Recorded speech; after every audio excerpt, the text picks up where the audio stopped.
Today we are going to delete the Safari history, either a specific page or the entire history if we want to do it that way. So, the first thing we need to do is understand that it doesn't work by simply opening Safari. For example, if I come here and search for Safari and enter the app, I don't see any function here. This is how you access other tabs. This is how you go to the homepage. Or here in these 3 lines, it will show me the option to start private browsing, but it won't specifically allow me to delete anything from the history. I mention this because you may have Brave, Google Chrome, Microsoft Edge, or some other browser besides Safari. So in those browsers, it is done that way within the app's own settings. But Safari, being a default app and the default browser for iPhone and Apple in general. Well, let's say the settings are a bit more advanced, so to speak. So, what are we going to do to be able to delete the history? Let's go to where it says Settings.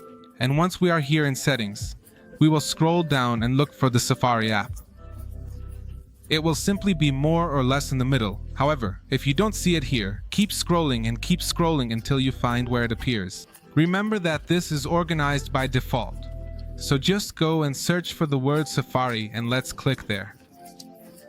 And here we will see all these super advanced options for Safari if you want to look at them one by one.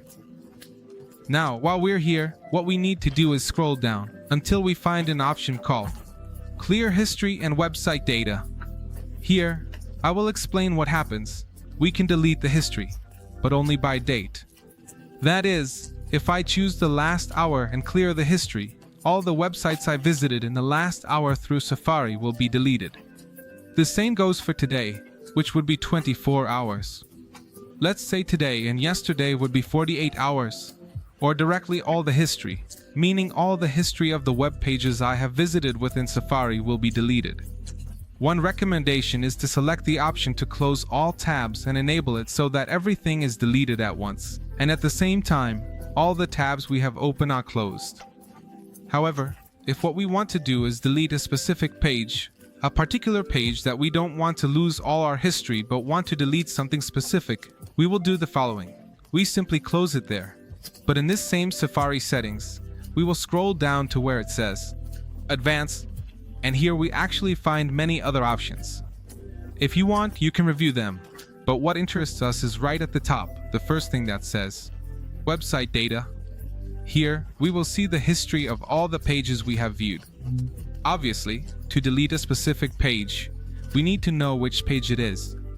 It doesn't just delete pages of this type or television pages, for example, or something like that. No, we need to know which page we visited.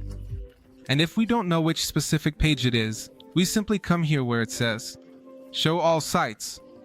So, what are we going to do? Let's look for the specific page. Which one do we want to delete? So as soon as we find it, what we're going to do is go to the top right where it says Edit. In my case, I'm going to look over here to see what I want to delete. For example, this one that has a lot of numbers, it says cloudfront.net. I want to delete this one. I'm going to click on Edit, and as soon as I click Edit, it will enable these red buttons for me to delete some of the history I have.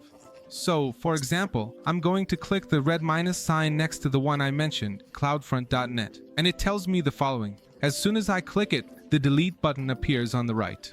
I click there, and automatically, I have deleted that from my history. This means that when I enter Safari and go to the history, I won't be able to auto-complete that web page because it's as if I had never visited it. I can do this with all the others that appear here. But remember, only pages will appear here if you haven't deleted the previous ones I showed you. If you have already deleted the previous ones along with the entire history, then nothing will show up here because you won't have any history to display. So basically, that's it, friends. You can specifically search for the page you want to delete it, and that's it. This way, you don't have to delete the entire history to avoid losing everything you've seen or navigated. So with that said, we'll see you next time. If you made it to this point in the video, leave an Apple emoji in the comments section to let us know who made it to the end. See you, bye.